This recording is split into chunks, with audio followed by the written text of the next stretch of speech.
So nitong nakaraang araw nga ay nagsagawa na ng tryout ang Gilas Women Under 16 para sa nalalapit na FIBA Women Asia Cup Under 16 nagaganapin sa September. Merong 78 na batang babae nga ang nakilahok sa tryout kasama ang isang player na makikita na ng potensyal na hindi lang ganda ang puhunan dahil meron din siyang husay at galing sa paglalaro at siya ay nagangalang Aliana Gustafson. Siya ay kasalukuyang may edad na 14 years old at may height na 5'10 at siya ay nakatira sa Las Vegas, Nevada, USA. Siya ay isang half Filipino-American at nag-viral nga ang mga larawan ng batang si Aliana matapos nga itong mapansin ng mga fans dahil sa kanyang angking ganda at dahil nga rin sumali siya sa isang liga dito sa Pilipinas na NBTC na programa ng SBP para sa mga kabataang pwedeng maging pambato ng ating national team. At ang maganda sa batang si Aliana ay hindi lang siya puro ganda dahil meron din siyang ibubuga sa loob ng court. Makikitaan mo nga ang batang ito ng maayos na ball handling na kayang-kayang magdala ng bola court to court. Meron din siyang angking bilis kaya madalas siyang nauuna sa mga fast break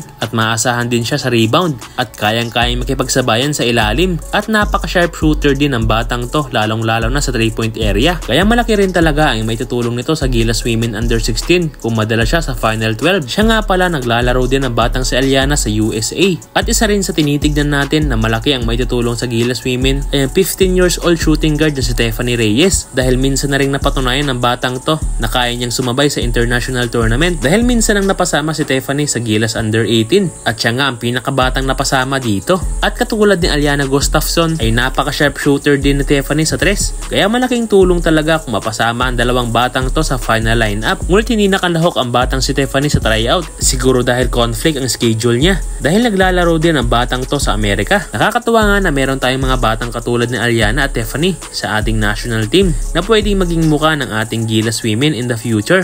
Kaya ito mga boss at panoorin naman natin ang naging highlights ng batang si Aliana Gustafson.